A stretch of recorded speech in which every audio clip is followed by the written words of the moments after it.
राधे राधे भक्तों, दुर्गा सप्तशती का अध्याय 2 आपके सामने प्रारंभ करने जा रही हूँ, तो आप इसे ध्यानपूर्वक सुने। ऋषि ने कहा, पूर्व काल में देवताओं और असुरों में पूरे 100 वर्षों तक भयंकर युद्ध हुआ। उस युद्ध में असुरों ने देवताओं को हरा दिया और सब देवताओं को जीतकर महिषासुर स्वयं इंद्र बन बैठा। तब हारे हुए देवता ब्रह्मा जी को आगे कर भगवान विष्णु और शंकर जी के पास गए और अपनी परायण तथा महिषासुर के बलवे प्रताप का संपूर्ण समाचार सुनाया कि सूर्य, इंद्र, अग्नि, वायु, चंद्रमा, यम, वरुण सब देवताओं के अधिकार छीनकर वह स्वयं सबका स्वामी बन गया है। उस दुष्ट आत्मा ने सबको स्वर्ग से निकाल दिया है। इससे सभी देवता पृथ्वी पर मनुष्य की भांति रहते हैं। अतः हे महाराज, हम सब पर आपकी शरण है, आप उसे मारने का विचार शीघ्र ही कीजिए। इस प्रकार देवताओं की बातों को सुन भगवान विष्णु और शंकर जी बहुत क्रुद्ध हुए और उनकी भ्रूकुटी कुटिल तथा मुख रक्त वर्ण हो गया तथा उनके मुख से क्रोध के कारण एक महान तेज उत्पन्न हुआ। इसी भांति सभी देवताओं के अंगों से भी एक एक तेज उत्पन्न हुआ और सब मिलकर एकत्रित हो गया। उसकी ज्वाला से समस्त दिशाएं व्याप्त हो गई और सभी देवताओं ने उस तेज पुंज को जलते हुए पहाड़ के समान देखा। समस्त देवताओं के शरीर से निकला हुआ वह एकत्रित अतुल तेज अपनी ज्योति से तीनों लोकों में प्रकाश करता हुआ एक स्त्री के रूप में परिणित हो गया। भगवान शंकर के तेज से उस स्त्री का मुख बना, यमराज के तेज से उसके केस तथा विष्णु के तेज से भुजाएं बनी। दोनों स्तन चंद्रमा के तेज से, कमर के मध्य भाग इंद्र के तेज से, जंघा तथा पिंडली वरुण के तेज से, पृथ्वी के तेज से दोनों नितंब, ब्रह्मा जी के तेज से दोनों चरण, सूर्य के तेज से पाँवों की अंगुलियां, वसु के तेज से भुजाओं की अंगुलियां, नासिका कुबेर के तेज से, दांत प्रजापति के तेज से तथा अग्नि के तेज से तीनों नेत्र उत्पन्न हुए।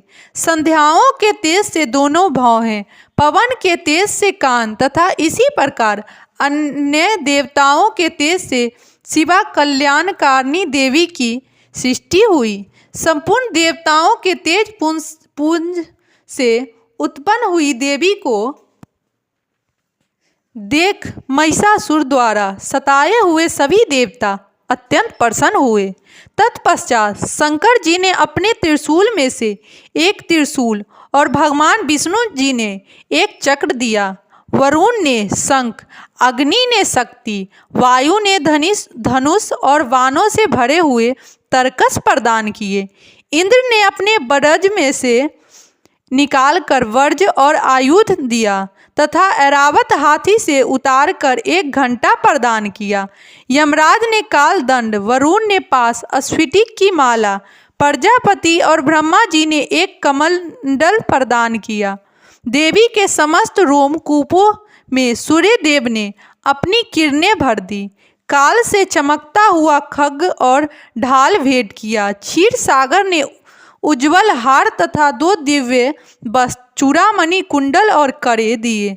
शुंभ, अर्धचंद्र सब बाहुओं के लिए, केयूर पैरों के सुंदर नुपुर, गले की सुंदर हंसली तथा समस्त अंगुलियों में रत्न जड़ित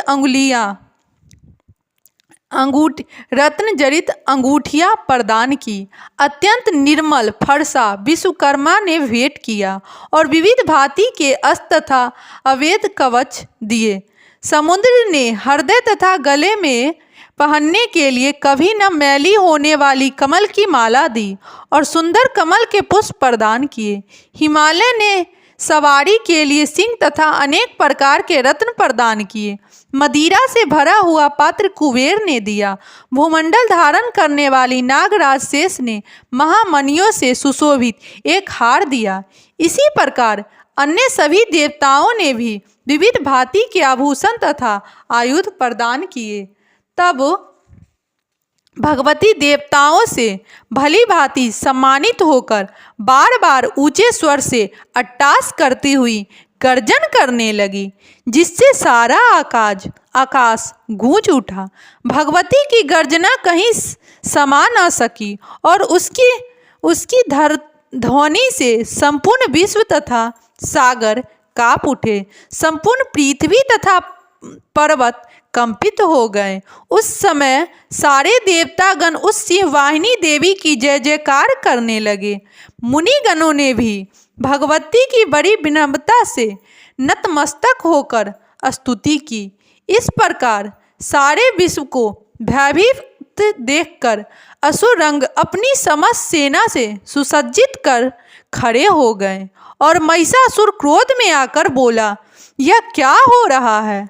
ऐसा कहकर सब असुरों सहित उस भयंकर शब्द की ओर दौड़ा और उसे त्रैलोक्य व्यापिनी देवी की ओर देखा कि देवी अपने पैरों से पृथ्वी को पाताल में दबा रही है और अपने मुकुट से आकाश को छू रखा है। उसके धनुष के टंकारा से सारा पाताल कांप रहा है। भगवती के हजारों हाथों से संपूर्ण दिशाएं व्याप्त हो रही है। ऐसी देवी को देख असुरों ने भगवती के साथ युद्ध आरंभ कर दिया। अनेक प्रकार के शस्त्रों के प्रहार से दसों दिशाएं गूंज उठी। उसी समय महिषासुर का सेना नायक छिसूर नामक दैत्य देवताओं से युद्ध करने लगा। चामर असुर चतुरंगिनी सेना लेकर तथा उदर राक्षस 60,000 रथी सैन्य को अपने साथ में लेकर युद्ध करने लगे। महामनु राक्षस 1 करोड़ रथियों से की सेना और 80 लोका असुर 5 करोड़ सेना साथ में लेकर युद्ध करने लगे। वास्कल नामक असुर 60 लाख रथ तथा हजारों हाथी घोड़े की सेना लेकर युद्ध करने लगे। वृत नामक असुर 1 करोड़ रथ की सेना साथ में लेकर, बिडाल असुर 1 करोड़ 50 लाख सेना लेकर तथा और भी असुर अयुत सेना रथ हाथी घोड़ा साथ में लेकर देवी से युद्ध करने लगे। महिषासुर भी श्री भगवती के साथ युद्ध करने के लिए करोड़ करोड़ हजार रथ हाथी तथा घोड़ों की सेना साथ में लेकर युद्ध भूमि में आ डटा। वे राक्षस गण तोमर, भिदिपाल, शक्ति, मूसल, खड्ग, फरसा, पट्टिस आदि हथियारों से भगवती के साथ युद्ध करने लगे। अनेक दैत्य भगवती के ऊपर शक्ति फेंकने तथा कई पास फेंकते थे। अनेकों राक्षसों ने तो भगवती को तलवार से मारने हेतु प्रहार किया। उसी समय देवी ने राक्षसों के अस्त्र शस्त्रों को साधारण तथा खेल खेल में काट डाला। तदंतर देवता और ऋषियों ने देवी की प्रार्थना की। तब देवी ने प्रसन्न हो राक्षसों पर अस्त्र शस्त्रों की वर्षा की और देवी का वाहन सिंह भी क्रोधित हो जंगल में दावा नल के सदृश से राक्षसों के सेना का विनाश करने लगा। युद्ध करते हुए भगवती ने जितने श्वान छोड़े, उन प्रत्येक श्वानों से भगवती के सैकड़ों हजारों गण उत्पन्न हुए और फिर भिदिपाल, फरसा, पट्टिस आदि अस्त्र शस्त्रों से युद्ध करते हुए देवी की शक्ति द्वारा असुरों का विनाश करते हुए ढोल, शंख, मृदंग बजाने लगे। अंतर भगवती ने त्रिशूल, गदा तथा तलवारों से सैकड़ों असुरों को मार डाला। कुछ असुरों को घंटे की आवाज से मोहित कर लिया, कुछ को पास की बांध कर पृथ्वी पर घसीटा और कुछ को खड्ग से टुकड़े टुकड़े करके फेंक दिया। कुछ और दैत्य भगवती के गदा के प्रहार से मूर्छित होकर पृथ्वी पर ढेर हो गए। कुछ राक्षसों के मुख पर मूसल की चोट लगने से रक्त बहने लगा। बहुत से राक्षस हृदय में चोट लगने से आहत हो पृथ्वी पर गिर गए तथा अन्य बाणों से ही मर गए। देवताओं को कष्ट देने वाले दैत्य मरने लगे तथा बहुतों की भुजा और गर्दन कट गई। कुछ दैत्यों के सिर कट गए और कोई कोई शरीर के मध्य भाग से ही काट दिए गए। कुछ महा असुर जंघा कट जाने के कारण धराशायी हो गए। कुछ दैत्यों की एक भुजा, एक शंख, एक पैर तथा मस्तक कटकर पृथ्वी पर गिर पड़ते, किंतु वे फिर उठ खड़े होते। फिर वे रूनड बड़े बड़े हथियारों को लेकर श्री भगवती से लोहा लेते। दूसरे रुंड बांजों की ध्वनि के साथ साथ नृत्य करने लगते। कई असुरों के रूनड के तलवार, शक्ति, ऋषि आदि हथियार हाथ में लेकर श्री जगदम्बा से ठहरो ठहरो कहकर युद्ध के लिए ललकारते थे। उस रण क्षेत्र में रथ, हाथी तथा असुरों के गिर जाने से पृथ्वी ढक गई। राक्षसी सेना का रक्त इकट्ठा होकर महानदी की तरह बह रहा था। माँ भगवती ने उन असुरों की सेना का इस प्रकार संहार कर दिया मानो तीन लकड़ी के ढेर को अग्नि से जला डाला हो। देवी का सिंह भयंकर शब्द करता हुआ अपने गर्दन के बालों को हिलाता था, यानी वह शत्रुओं के प्राण चुन लेना चाहता था। देवी के गणों ने उन महादैत्यों के साथ ऐसा युद्ध किया कि देवतागण प्रसन्न होकर आकाश से फूलों की वर्षा करने लगे। इति श्री मार्कंडेय जी पुराण देवी महात्म्य महिषासुर की सेना वध। दुर्गा सप्तशती तीसरा अध्याय। ऋषि बोले, असुर सेनापति चिक्षुर अपनी सेना का संहार होते हुए देख क्रोधित होकर जगदम्बिका से युद्ध करने के लिए गया। वह असुर युद्ध में भगवती के ऊपर इस प्रकार बाणों की वर्षा करने लगा मानो सुमेर पर्वत पर मेघ जल बरसाता हो। तत्पश्चात देवी ने उसके बाणों को खेल खेल में अपने बाणों से काट दिया और उसके रथ के घोड़े तथा सारथी को भी मार गिराया। तत्काल ही उसके धनुष तथा ऊंची ध्वजा को काट दिया। धनुष के कटते ही उसके शरीर में बाणों से घाव कर दिया। धनुष, रथ, घोड़ा तथा सारथी के नष्ट हो जाने पर वह ढाल तलवार लेकर भगवती पर प्रहार करने को दौड़ा। उसने तीक्ष्ण धार वाली तलवार से सिंह मस्तक पर प्रहार करे के बड़े वेग से भगवती की बाईं भुजा में भी प्रहार किया। हे राजन, वह तलवार भगवती की भुजा पर पड़ते ही टूट गई। तदंतर उसने बड़े क्रोध से लाल नेत्र करके त्रिशूल उठा लिया तथा भद्रकाली देवी की तरफ उसे फेंका। वह त्रिशूल व्यंग मार्ग से गिरते हुए सूर्य के सदृश से प्रकाशमान दिखाई पड़ा। इसी प्रकार उस त्रिशूल को अपनी ओर आते देख देवी ने अपना त्रिशूल छोड़ा और उस महादैत्य को भी मार गिराया। जब चिक्षुर असुर मारा गया तो देवताओं का शत्रु चामर हाथी पर बैठकर भगवती से युद्ध करने को उद्यत हुआ और उसने देवी के ऊपर शक्ति को फेंका, परंतु जगदम्बा ने उसे हुंकार से निष्फल करके पृथ्वी पर फेंक दिया। शक्ति के टूटते ही उस असुर ने क्रोधित हो अपना त्रिशूल मारा। भगवती ने उसको भी बाणों से काट दिया। तत्पश्चात भगवती का सिंह उछलकर हाथी के मस्तक पर बैठ गया और उस दैत्य के साथ युद्ध करने लगा। वे दोनों लड़ते लड़ते हाथी से नीचे पृथ्वी पर गिर पड़े और अत्यंत क्रोधित होकर परस्पर लड़ने लगे।